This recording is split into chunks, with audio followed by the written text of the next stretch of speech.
Hello dear students, welcome to Kai Sopur. In today's video, we will be discussing some of the physics paper from recently conducted KLP 15. The syllabus for this test was, the questions were mainly from optics and dual nature of matter and radiation. In this video, we will be discussing some of the questions from the optics. Now let's move to the very first question. The very first question that we have, the defect in the mirror shown wherein the paraxial rays and the marginal rays do not meet at a point. Firstly, we just have to understand, we know this, let's say this is the mirror. If this is the ray, let's say this is the ray number 1 and this is the ray, this is ray number 2. Both are parallel to principal axis. After reflection, will both of the rays pass through the focus? No, it's not the case. Actually, what we know, only paraxial rays pass through principal focus after the deflection. That means they make the smaller angle. So if the mirror, let's say here in we say we can see this the mirror over here, concave mirror. ये concave mirror में दो rays fall हो रही है. Let's say this is the mirror ray number 1 and this is the ray number 2. What you observe, this ray is going over here and this ray after reflection is going over here. So this mirror has incapability कि ये दोनों paraxial rays और marginal rays को एक particular point पे converge कर सकता है. It's not able to do so. It's actually what we call as the defect in the mirror, and that is what we call as the spherical aberration. हमने coma भी पढ़ा, हमने astigmatism भी पढ़ा, ये ह्यूमन आई में होता है. क्रोमैटिक एब्रेशन ये होता है कि when it's not, ये लेंस में जनरली होता है. Suppose this is the lens और हमने सपोज ये एक रे कोई भी let's say red, so it's able to focus red over here. Now if I am making blue ray incident on this mirror, on this lens was supposed to converge it on the same point but it's not able to do so. ये क्या करेगा, इस blue रे को यहाँ पे converge करेगा. सो यहाँ पे एक वेरिएशन आया इस लेंस में, that it was not able to meet both the rays. उसको हम क्रोमैटिक एब्रेशन कहते हैं, which is major in terms of colour. तो ये वाला जो डिफेक्ट है किसी भी मिरर में, it's what we call as spherical aberration, जहां पे पैराक्सियल रेज और मार्जिनल रेज को एक मिरर एक ही पर्टिकुलर पॉइंट पे कन्वर्ज नहीं कर सकता है. Now let's move to the next question. The question is, the focal length of the concave mirror is f. we have a concave mirror, fine. Now it's this side polished, okay. An object is placed at a distance x from focus. Object है, let's say this is the focus और object को यहाँ पे रखा गया, let's say at a distance x. Now what is being asked, the magnification is. Now हमारे पास बहुत सारे फॉर्मूलाज होते हैं मैग्निफिकेशन के, अगर ऑब्जेक्ट डिस्टेंस गिवन है या इमेज डिस्टेंस गिवन है. सो वी नो मैग्निफिकेशन के लिए formula m equals to f minus u. अगर ये इन टर्म्स ऑफ v होता, दैट्स द इमेज डिस्टेंस, हम लिखते थे m f divided by v minus f. अगर हम यहाँ पे इस कॉन्सेप्ट को देखें, जो magnific focal length that's f, this is the focal length. Now ये जो ऑब्जेक्ट डिस्टेंस है, वो ऑब्जेक्ट डिस्टेंस यहाँ से लेके यहाँ तक कितनी है, ये वाली डिस्टेंस तो फोकल लेंथ है f, तो ये ऑब्जेक्ट डिस्टेंस कितनी होगी, that is actually f plus x. Fine, using the proper science over here. तो अगर हम इस कॉन्सेप्ट को सॉल्व कर ले तो we will get f divided by f minus f plus x. f से f cancel, so what we are going to get, f divided by x. So f divided by x will be its correct option. ये जो हमारा magnification आ गया. Now moving to this question. The question is from the multiple image concept. हमारे पास question given है, to get 3 images of a single object, one should have 2 plane mirrors as. देखिए हमने 2 plane mirrors को लिया है, fine, ये plane mirrors है, और हमसे पूछा गया है कि हमें 3 इमेजेस ऑब्टेन करनी है. देखिए हमने ये नंबर ऑफ इमेज वाला कॉन्सेप्ट पढ़ा है. अगर हमें ऑड इमेज ऑब्टेन करनी है तो जिस एंगल पे हमें रखना होता है, सपोज हमें कॉन्सेप्ट क्वेश्चन में गिवन है, we are suppose to get 3 images. So 3 images obtain करने के लिए we know the number of image is the number of images is 360 divided by the theta angle between two mirrors -1. This is for odd images. अगर हमारे पास even images होती तो even number of images 360 divided by theta directly. अब हमारे पास कितने हैं 3 images, तो ऐसा कौन सा थीटा है जहां पे ये वैल्यू जो है 3 आ जाए, ऑड आ जाए, तो we will directly do 360 divided by 90 minus 1. So 360 divided by 90, that is 4. 4 minus 1 is 3. So what we are supposed to do, the angle जो होना चाहिए वो 90 होना चाहिए in order to get the 3 images of the plane mirror. Now moving to this question, when an object is placed between f and 2f, बहुत ही simple सवाल है. ये हमारे पास लेंस है और हमने कहाँ पे रखा है, हमको जो ऑब्जेक्ट रखना है that is supposed to be kept in between, this is f and this is 2f. Object कहाँ रखना है, बिटवीन दीज टू. तो हमें पता है ये इमेज रियल है और ये हाईली मैग्नीफाइड है, तो ये हाईली मैग्नीफाइड है, that was its answer. Now this is the question. An object is placed at a distance 40 centimeter from concave mirror of focal length 15 centimeter. देखिए हमें पता है mirror formula, fine. So 1 divided by f, what we are supposed to calculate, the image is formed at, हमें image distance निकालनी है, तो 1 divided by f using the proper sign conventions. तो focal length given है I guess question में, that is -15 equals to 1 divided by v, that is to be calculated 1 divided by u is nothing but -40. Now what we are supposed to calculate v, so what we will get, 1 by 40 minus 1 by 15 equals to 1 by v. So we know we can take, now we can take directly as 120 as LCM, so that will give us 3 minus 8 divided by 120 equals to 1 divided by v, so that comes up to be 5 divided by 120, 1 divided by v using the proper signs. So v comes up to be 120 divided by 5, that is 24 centimeter from mirror. So the correct option is option number A.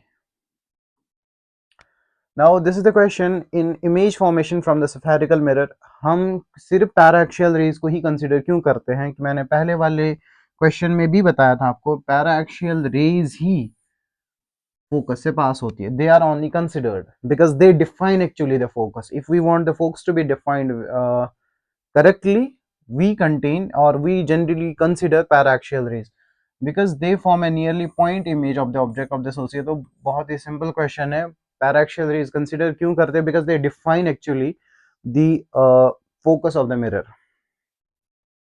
Now moving to this question, the question is, a plane mirror may form a real image, a plane mirror forms a virtual image of the object if the object is real. देखिए है तो दोनों true, but this is not actually the correct explanation for this.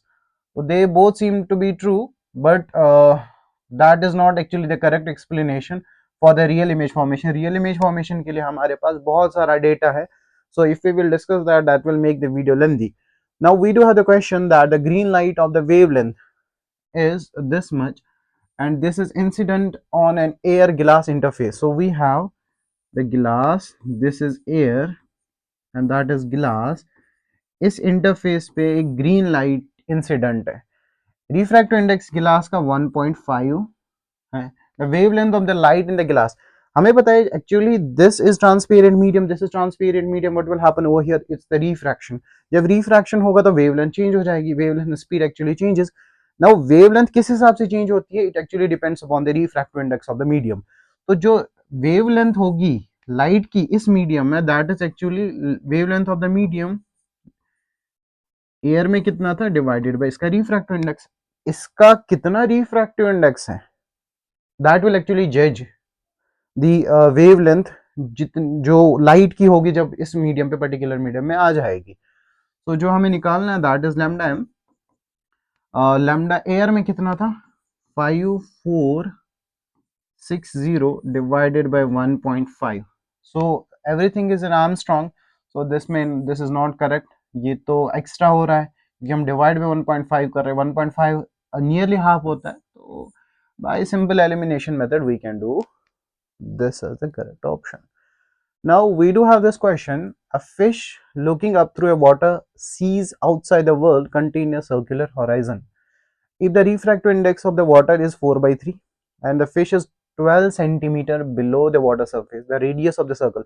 अच्छा, ये हम इसको generally हम कहते हैं COI, what we call as circle of illuminance.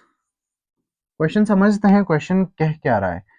Question कह रहा है एक फिश है which sees outside world contained in a circular horizon if the refractive index of the water, अच्छा ये at this the fish is at this depth, जो depth है वो this much है, I guess 12 centimeter, 12 centimeter. Now और water का refractive index है that is 4 by 3. Let's say this is the fish over here. Fine. The radius of the circle, हमसे ये radius पूछा गया है, this radius. देखिए हम जब सर्कल ऑफ इल्यूमिनेंस कॉन्सेप्ट पढ़ते हैं वहां पे हम इजीली इसको डिफाइन भी करते हैं बाय यूजिंग स्नेल्स लॉ। तो हमें पता है जो सर्कल इस जो ये रेडियस होता है that is actually equal to h divided by height divided by refractive index square minus 1। जो ये रेडियस होता है सर्कल ऑफ इल्यूमिनेंस का that is actually equal to this height, ये हाइट पे डिपेंड करेगा, divided by the refractive index minus 1। अब height कितनी गिवन है दैट इज 12, रिफ्रैक्टिव इंडेक्स की कोई यूनिट होती नहीं है और refractive index I guess 4 by 3 है, 4 divided by 3 whole square minus 1, so that comes up to be 12। ये 3 ऊपर जाएगा, एक्चुअल में ये रूट ये ऐसा बन जाएगा 16 माइनस 9 रूट 9 3 वो इधर मल्टीप्लाई हो जाएगा, so that comes up to be 36 divided by under root of 16 minus 9 that is 7, so we will see 36 divided by root 7, so this seems to be correct option. ये value हमें, ये formula जो है हमें पता होनी चाहिए। Now moving to this question, the question is again a beam of monochromatic light is refracted from vacuum. देखिए वैक्यूम का रिफ्रैक्टिव इंडेक्स जो है ना वो 1 है, into the medium of refractive index 1.5. अब it's entering in some other medium which has a refractive index 1.5, तो quite obvious light is going from rarer to denser। जब लाइट जाती है rarer to denser what happens, the wavelength actually reduces। let's say इसमें air में कितनी refract इतना, so actually we know medium में जो वेवलेंथ होती है वो actually this wavelength in air divided by the refractive index of that particular medium। तो क्वाइट ऑब्वियसली यहाँ पे रिफ्रैक्टिव इंडेक्स 1.5 है, ग्रेटर देन 1 है, क्वाइट ऑब्वियसली जो वेवलेंथ है वो रिड्यूस हो जाएगी। और वी नो जब लाइट रेयरर मीडियम से डेंसर मीडियम में चली जाती है व्हाट एक्चुअली हैपेंस, जो वेवलेंथ है ना वो डिक्रीज हो जाती है, स्पीड भी डिक्रीज हो जाती है, फेज तो सेम ही रहता है, so it will be smaller। Now moving to the next question, the question is a convex lens is made up of 3 layers of the glass of different materials as in the figure।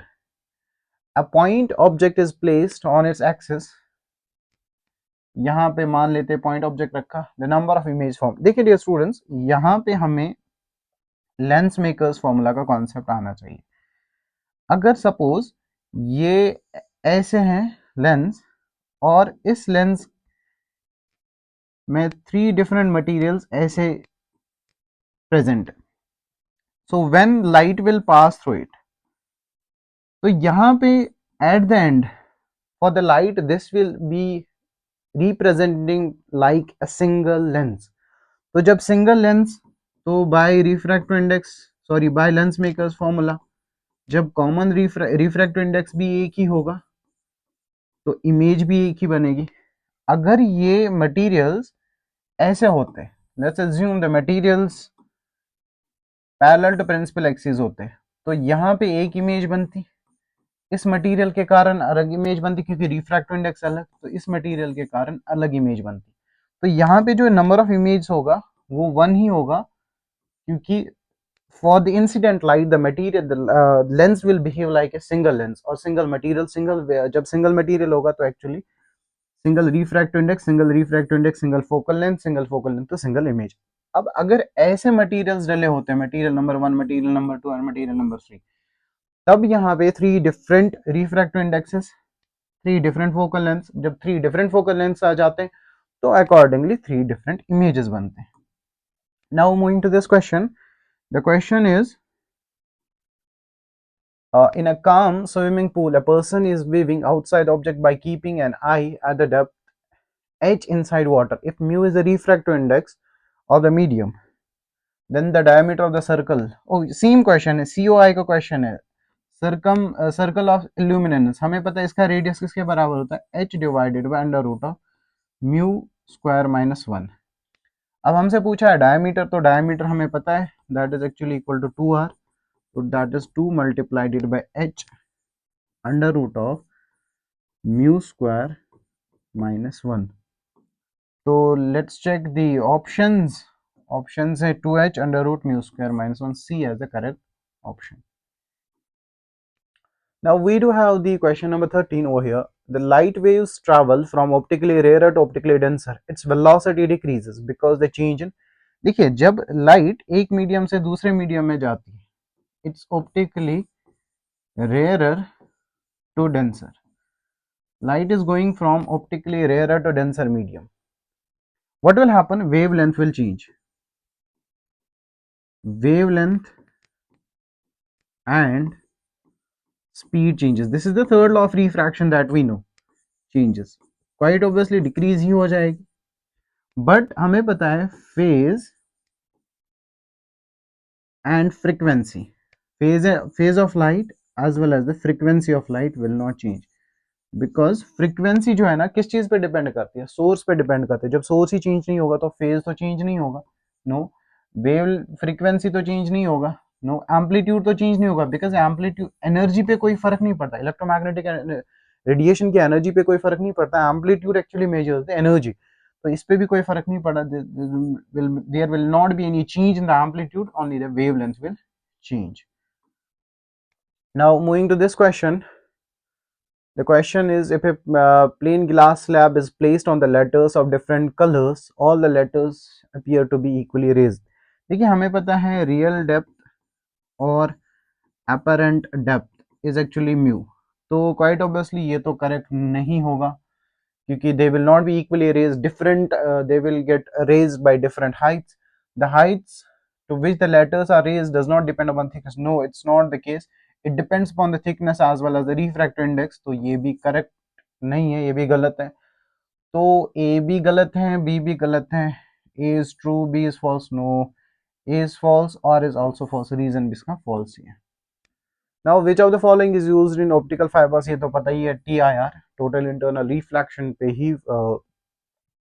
जो है optical fibres work करते हैं, और उसमें principal ही यही होता है कि light should go from denser to rare और the angle of incidence should be greater than critical angle. Now moving to this question, a convex crown glass refractive index 1.5 has a focal length of 8 centimeter when placed in air. What is the focal length of the lens when immersed in water? देखिए यहाँ पे ऐसे questions में lens formula इस्तेमाल होगी, बस हमें ये वाली फॉर्मूला पता होनी चाहिए, 1 divided by R1 into 1 divided by R2। अब पहले कहाँ जा रहा है, सपोज मैं इन एयर की बात कर लूँ, इन एयर, तो मैं लिखूंगा 1 divided by focal length equals to, crown glass की बात कर रहे हैं 1.5, एयर का refractive index 1 minus 1 divided by R1 minus 1 divided by R2। तो ये हमें पता है ये 0.5, 1.5 minus one, that is 0.5.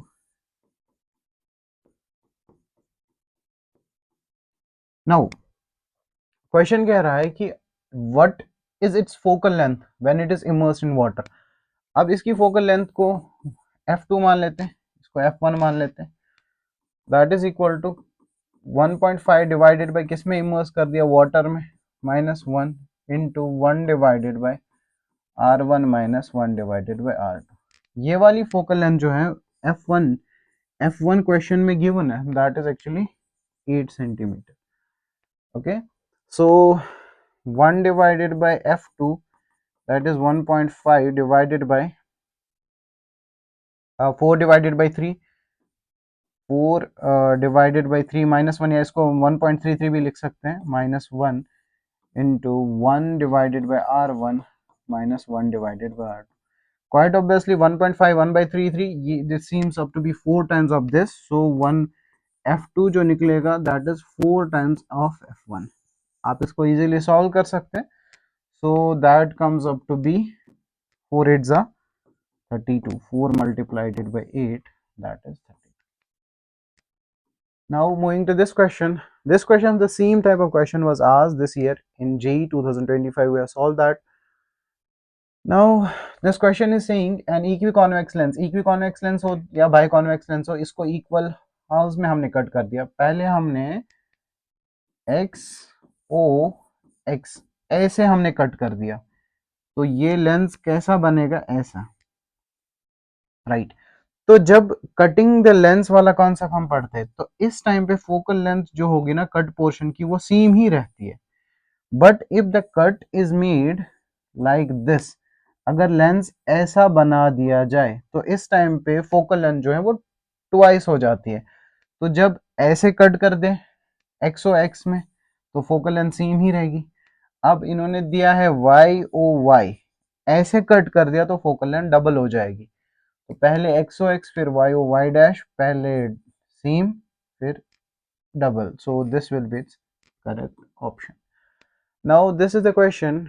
For the glass prism the angle of minimum deviation will be smallest for the light of.